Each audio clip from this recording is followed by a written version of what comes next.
आप देख रहे हैं 9 की 9 खबर और आपके साथ मैं हूं विवेक। गोपालगंज से बड़ी खबर की तरफ आपको लिए चलते हैं, जहां मांझा में पत्रकार को गोली मार दी गई है। बड़ी खबर इस वक्त की, गोपालगंज के मांझा में पत्रकार को गोली मारी गई है। अपराधियों ने पत्रकार राजन पांडे को गोली मार दी। इलाज के लिए सदर अस्पताल से गोरखपुर रेफर किया गया है। अपराधियों की पहचान का पुलिस दावा जरूर कर रही है। गिरफ्तारी के लिए छापेमारी भी की जा रही है। हम आपको बताएं कि दैनिक हिंदी अखबार के पत्रकार हैं राजन पांडे, जिन्हें अपराधियों ने निशाना बनाया, उन्हें गोली मारी है। अपराधियों की पहचान का पुलिस दावा कर रही है। गिरफ्तारी के लिए छापेमारी जारी है। दैनिक हिंदी अखबार के पत्रकार राजन पांडे पर अपराधियों ने गोली चलाई है। मुकेश हमारे साथ, हमारे सहयोगी अपडेट के लिए सीधे जुड़ते हैं। मुकेश, क्या अपडेट है? पुलिस अभी तक कहां पहुंची है? देखिए मैं बता दूं कि पूरा मामला माझागढ़ के पुरानी बाजार का है और यहीं पर 26 वर्षीय पत्रकार है राजन पांडे। वो टहलने के लिए जा रहे थे, तभी बेखौफ अपराधियों ने उनके तपड़ कई राउंड गोलियां चलाई।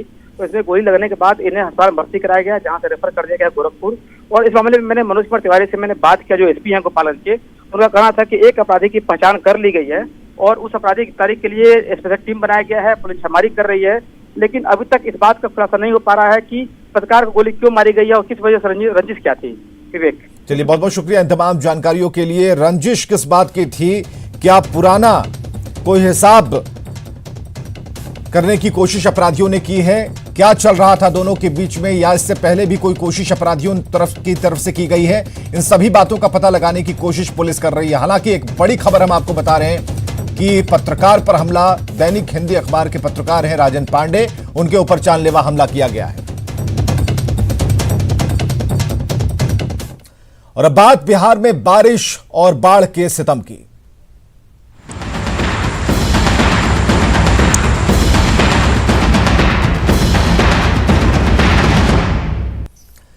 पिछले दिनों हुई बारिश से पूर्वी चंपारण में फिर से बाढ़ का खतरा मंडराने लगा है। जिले के 5 प्रखंड तीसरी बार बाढ़ की विभीषिका को झेलने को मजबूर हैं।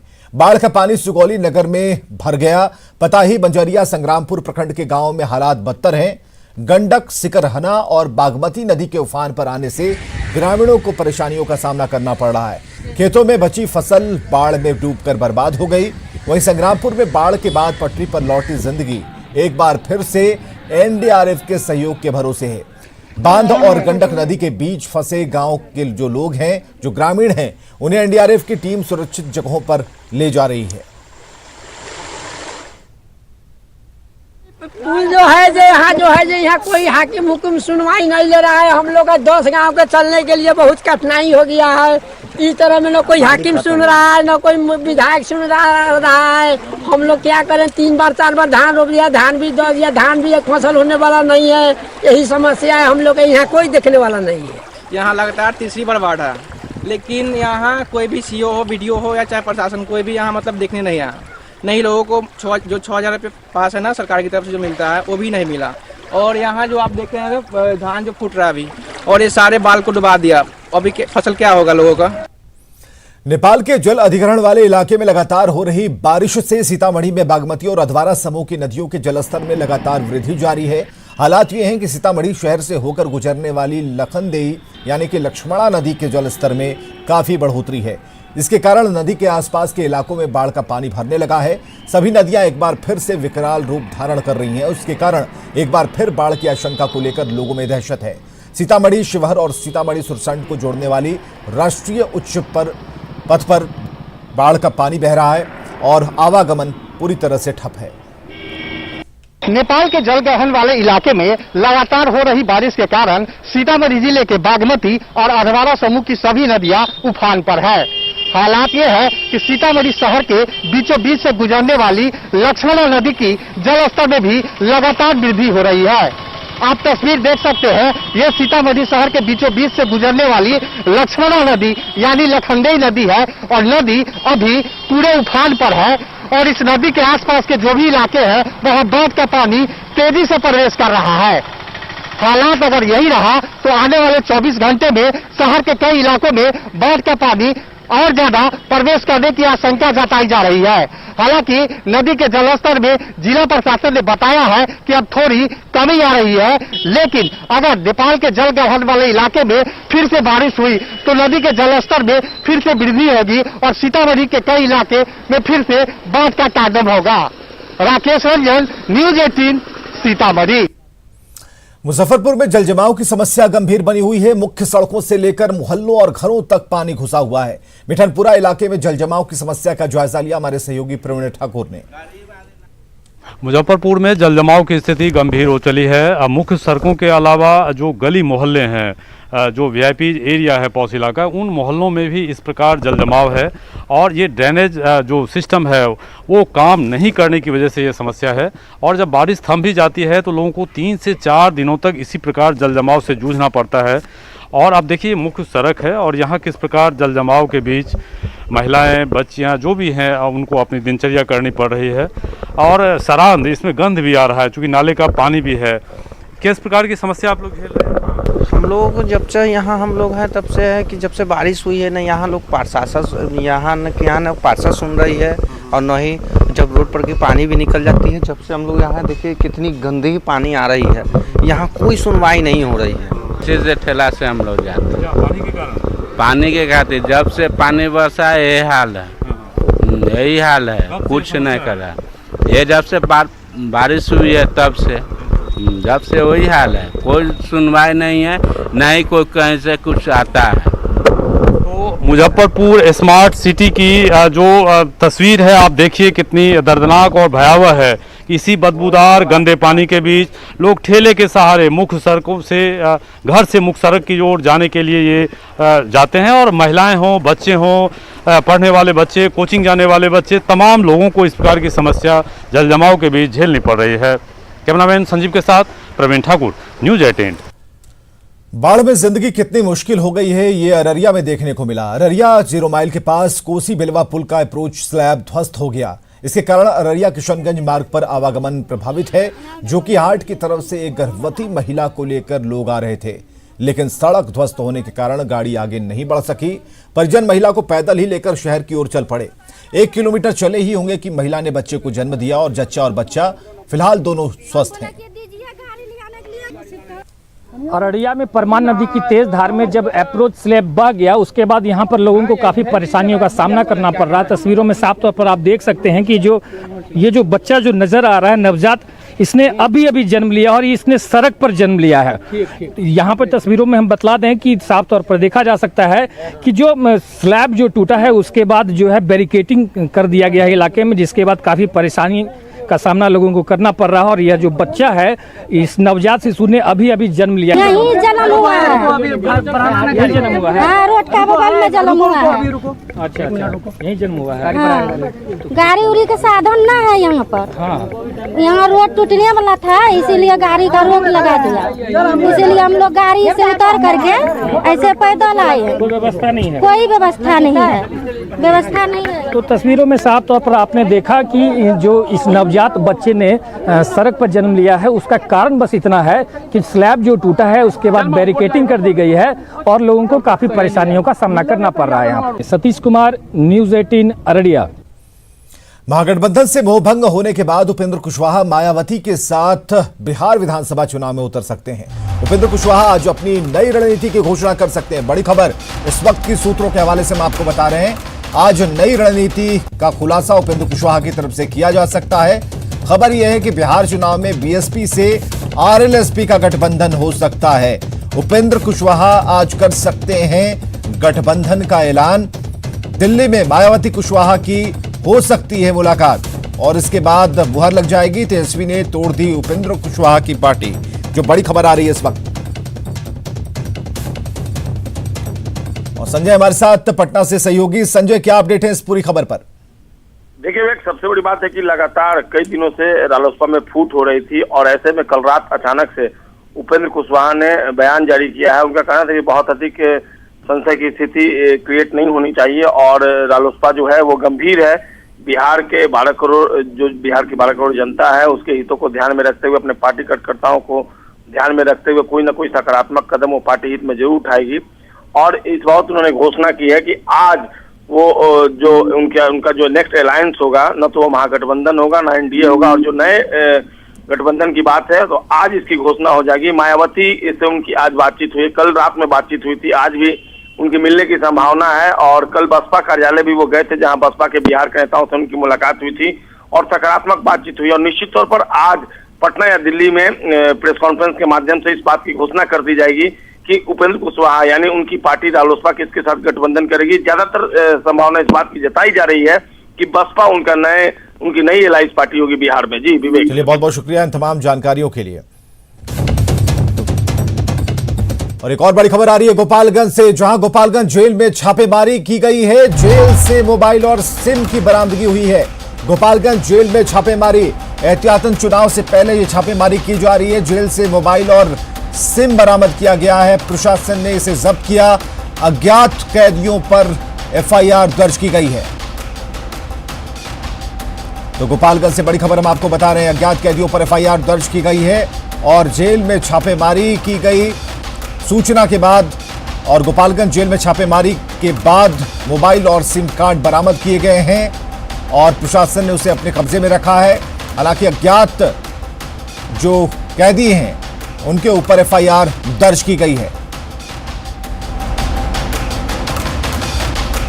गोपालगंज से इस वक्त की बड़ी खबर, चुनाव को ध्यान में रखते हुए सभी जेलों में सघन तलाशी अभियान चलाया जा रहा है, जिसमें छापेमारी की जा रही है। और जेल से मोबाइल और सिम कार्ड की बरामदगी बहुत सारे सवाल खड़े करती है। हालांकि प्रशासन अपनी तरफ से एफआईआर दर्ज कर जांच शुरू कर दी है। मुकेश हमारे साथ फोन लाइन पर। मुकेश, अपडेट बताएं। देखिए, बता दूं कि गोपालगंज चनावे जेल में लगातार अपराधियों की जो गिरफ्तार थी और जो लगातार जो अपराध घटनाएं हो रही थी, उसको लेकर के गोपालगंज जेल प्रशासन के द्वारा छापेमारी की गई। कई वार्डों में तलाशी लेने के बाद वहां से एक मोबाइल फोन और एक सिम कार्ड बरामद किया गया है। और इस मामले में थावे थाना में जो जिस वार्ड से बरामद किया गया है, कुछ कैदियों के ऊपर प्राथमिकी दर्ज कराई गई है। मैं बताऊं कि गोपालगंज जिले में लगातार जो विधानसभा चुनाव को लेकर के गोपालगंज डीएम और एसपी छापेमारी कर रहे हैं और जो संभावित जगह है वहां पर छापेमारी की जा रही है। ऐसी इनपुट मिल रही थी कि जेल से कुछ अपराधी संगठन जो है वो बाग लोगों को सलाह दे रहे हैं और अपराध घटना को अंजाम दे सकते हैं। इसी को लेकर के यह कार्रवाई की गई है। विवेक, चलिए बहुत बहुत शुक्रिया इन तमाम जानकारियों के लिए। इधर सीतामढ़ी के रीगा चीनी मिल से तकरीबन 5 महीने पहले निकाले गए 600 कर्मियों की स्थिति अब बद से बदतर होती जा रही है। काम से निकाले गए चीनी मिल के कर्मियों के सामने भोजन और इलाज की गंभीर समस्या हो गई है। अब तक 1 महीने का बकाया जो सैलरी है और दूसरे मद का पैसा चीनी मिल से निकाले गए वर्करों को नहीं दिया गया। सीतामढ़ी के रीगा चीनी मिल ने तकरीबन 5 महीने पहले अपने 600 कर्मियों को नो वर्क नो सैलरी के आधार पर बाहर का रास्ता दिखाया था। मिल ने अपनी आर्थिक बदहाली को इसके लिए कारण बताते हुए कहा था कि कर्मियों को सैलरी देने में वे सक्षम नहीं हैं, जिसके कारण उन सबों को 2 महीने के लिए काम से निकाला जा रहा है। लेकिन ये अवधि अब बढ़कर 5 महीने हो गई है, जिसके कारण मिल से निकाले गए कर्मियों का अब सब्र का बांध टूट रहा है। मिल प्रबंधन अब तक इस बात को लेकर अपनी रजामंदी नहीं दिखलाई कि आने वाले सत्र में गन्ने की पेराई होगी या नहीं होगी। हिटलर का शासन मुसोलिनी का सुनते थे, वही शासन लग रहा है। मोनोपोली है। टोटल जो बेच बोर्ड के मजदूर है उसको गेट से बाहर कर दिया गया और कांटेक्ट में फैक्ट्री चलाया जा रहा है। आप लोग का कैसे जिंदगी का गुजर बसर हो रहा है? कर्जा कार के चला रहे हैं। कुछ मजदूर तो पैसा के अभाव में, दवा का अभाव में, कॉलोनी में एक दिनेश ठाकुर का था जो पैसा के अभाव में उसका देहांत हो गया। बेरोजगार हो गए हैं। दूसरा तो कितनी परेशानी होती है? रोजी रोटी कैसे चल रहा है? रोजी रोटी में बड़ी मुशक्कत से हम लोग चल रहे हैं, बड़ी दिक्कत से। इधर हजारीबाग के बड़कागांव में एनटीपीसी की कोल खनन परियोजना चल रही है, वहीं चरही में सीसीएल की कोल खनन परियोजना चल रही है। दोनों जगहों पर कोयले की ओपन माइनिंग हो रही है। हालांकि रैयतों के प्रदर्शन के कारण बड़कागांव में कोयला खनन बंद है। का यह कोल खनन परियोजना है जहां ओपन कास्ट माइनिंग के द्वारा यहां पे कोयले का खनन होता है। और इस समय हालांकि यह कोयला के उत्खनन यहाँ पे बंद है, क्योंकि यहाँ के ग्रामीण जो हैं वो अपनी विभिन्न मांगों को लेकर यहाँ पे कोयला का कार्य यहाँ पे ठप कराया हुआ है। लेकिन ये जो कोयला जो खनन है वो यहाँ पे ओपन माइंस है और इसी के तहत आप देख सकते हैं कि हालांकि अभी बंद है, लेकिन इसी तरह से सीढ़ी नुमा इसको करके निकाला जाता है कोयला। और यहाँ पे काफ़ी बहुत आयात में कोयला यहाँ पे निकाला भी जा रहा है, लेकिन इस समय बंद है। हालांकि कमोबेश इसी तरह अब ओपन कास्ट माइनिंग जो है यहाँ CCL की जो कोल खनन परियोजना है, तापीन है, इसके अलावा परेज है, तो यहाँ पे भी इसी तरह से ओपन माइनिंग का काम चल रहा है। राकेश कुमार, न्यूज़ 18 हजारीबाग। पलामू से खबर है जहां बिजली विभाग की बड़ी लापरवाही सामने आ रही है। पाटन प्रखंड के लोईगा गांव में बगैर बिजली कनेक्शन के ग्रामीणों को बिजली का बिल थमा दिया गया, जिससे ग्रामीणों में आक्रोश है। ग्रामीणों की माने तो ग्रामीण विद्युतीकरण योजना के तहत 10 महीने पहले ग्रामीणों को बिजली का तार और मीटर दिया गया था, लेकिन अब तक गांव में बिजली का कनेक्शन नहीं पहुंचा है। बावजूद ग्रामीणों को बिल थमाया गया है।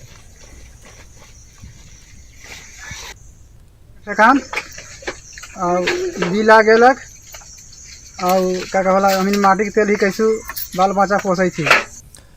साइबर क्राइम को लेकर बदनाम जामताड़ा में साइबर अपराधियों पर लगाम कसा जा रहा है, लेकिन अपराधी नए नए तरीके से ठगी कर रहे हैं। पहले बैंक अधिकारी बनकर लोगों को चूना लगाते थे, अब ई-फिशिंग के जरिए लोगों को निशाना बना रहे हैं।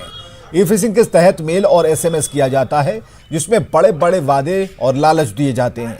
इस फेक SMS या फिर मेल को खोलने के साथ ही सभी जानकारियां साइबर अपराधियों को मिल जाती हैं और इसके बाद अपराधी मेल या फिर SMS खुलवाने से खाते से पैसे उड़ा लेते हैं।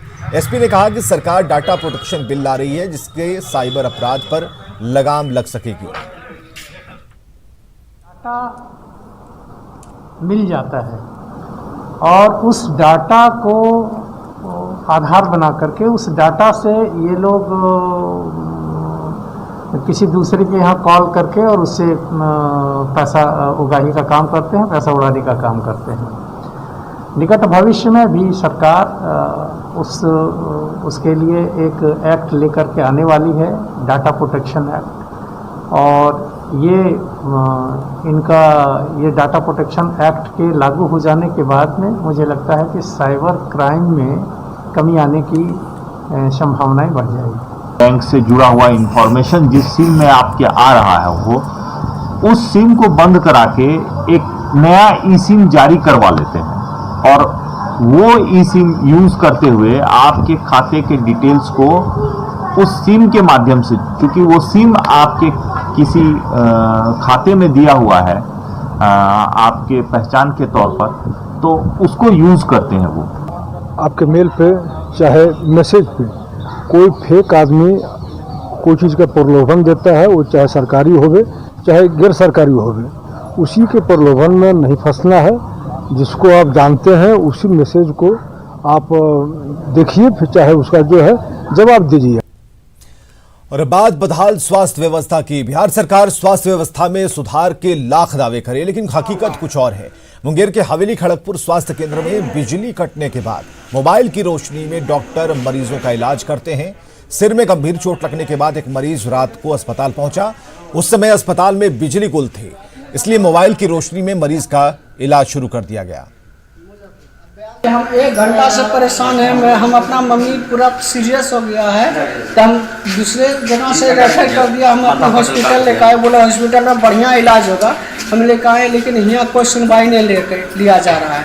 अभी तक पेट दर्द से परेशान है और जनरेटर पूरा अंधेरा है, जनरेटर लाइन है नहीं। 1 घंटा से अंधेरा पूरा है। हमारे साथ साथ हमारा पूरा परेशान मम्मी नहीं है, मेरे साथ साथ यहाँ 10 मरीज पूरा परेशान है। केंद्रीय चुनाव आयोग की टीम आज आएगी पटना। मुख्य निर्वाचन पदाधिकारी के साथ बैठक होगी। बड़ी खबर इस वक्त हम आपको बता रहे हैं, केंद्रीय चुनाव आयोग की टीम आज पटना आने वाली है। लगातार दौरा हो रहा चुनाव आयोग की टीम का। राजधानी पटना में आज टीम आने वाली है और खबर यह है कि मुख्य निर्वाचन पदाधिकारी के साथ मीटिंग होगी। इसके अलावा पुलिस अधिकारियों के साथ भी ये टीम बैठक करने वाली, हालात का जायजा लेगी। 30 सितंबर को राजनीतिक दलों के साथ ये टीम बैठेगी और उनसे भी चर्चा करेगी। 26 जिलों के DM SP के साथ भी चुनाव आयोग की टीम बैठक करेगी, उनसे बात करेगी, हालात के बारे में चर्चा करेगी।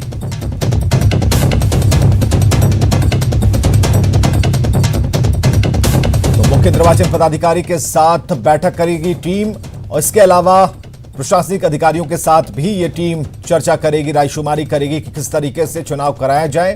सुरक्षित और सरल माहौल में कैसे वोट परसेंट को भी लेकर जो इलेक्शन कमीशन की जो चिंता है वो बिल्कुल जायज है कि कैसे मत प्रतिशत बढ़ाया जाए। फोन लाइन पर हमारे साथ रवि नारायण है। रवि, क्या खबर है, आज टीम आने वाली है?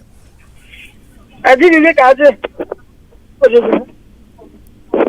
इसमें 5 सदस्य होंगे और ये टीम अगले 3 दिनों तक बिहार में रहेगी। आपको बता दें कि आज आने के बाद कल कई जिलों का दौरा करेगी, उसके बाद शाम तक पहुंचेगी और 1 तारीख को जो है वो सारे मंथन करने के बाद पटना में प्रेस कॉन्फ्रेंस करेगी। माना जा रहा है कि कई जगहों में पिछले बार जो है वो मत प्रतिशत जो बहुत कम रहे थे, खास करके महिलाओं के कहीं कहीं सबसे ज्यादा जो मत प्रतिशत खराब रहे थे, वहां पे कैसे बढ़ाया जाए और इस कोरोना के काल में कैसे सुरक्षित ढंग से और अच्छा मत प्रतिशत हो, इन सारे बातों पर जो है वो चर्चा करेगी ये टीम। जी विवेक, चलिए बहुत बहुत शुक्रिया इन तमाम जानकारियों के लिए।